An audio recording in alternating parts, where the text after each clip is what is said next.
Bonjour à toutes et à tous, bienvenue dans Actu Eco, votre émission d'actualité économique en partenariat avec Matonti. Matonti, ce sont des pâtes alimentaires 100% naturelles bio à base de semoule de blé dur sans aucun additif. Choisir la qualité, c'est choisir Matonti. Le Bénin a pris ce 23 août à Cotonou la présidence du réseau des chambres des métiers de l'artisanat de l'UEMOA, RCMA UEMOA, avec l'élection de Sofianou Imoro.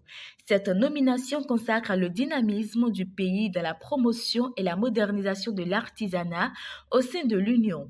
Elle s'appuie sur la politique nationale initiée par le président Patrice Talon qui a permis la création de la CEMA Bénin en 2022. Établissement public autonome, la CEMA Bénin joue un rôle clé dans la structuration et la défense des intérêts des artisans. Cette victoire renforce la visibilité et la crédibilité de l'artisanat béninois sur la scène sous-régionale et internationale. Et juste à côté, cap sur le Togo où l'industrie automobile gagne du terrain.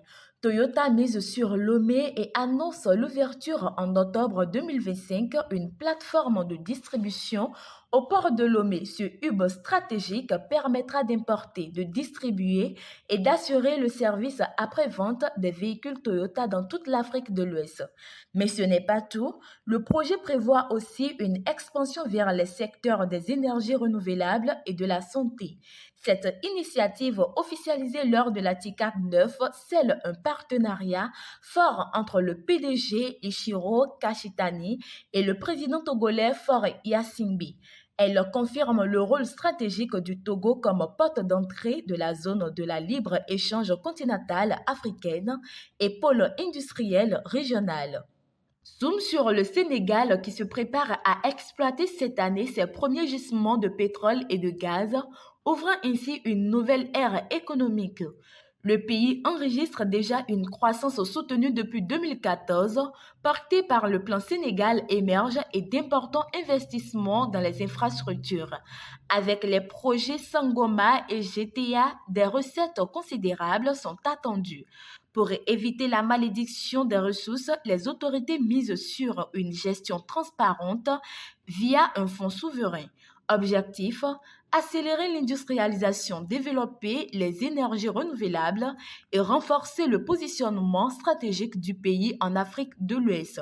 Toutefois, le chômage des jeunes, les inégalités sociales et les fortes attentes nées de l'alternance politique de 2024 représentent des défis majeurs pour transformer cette manne en développement durable. Pour terminer ce tour d'horizon, jetons un œil sur l'intégration économique en Afrique australe.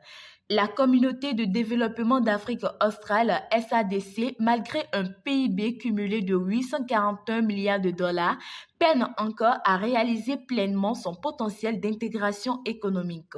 La mise en œuvre partielle de ces protocoles et les lourdeurs logistiques freinent le processus.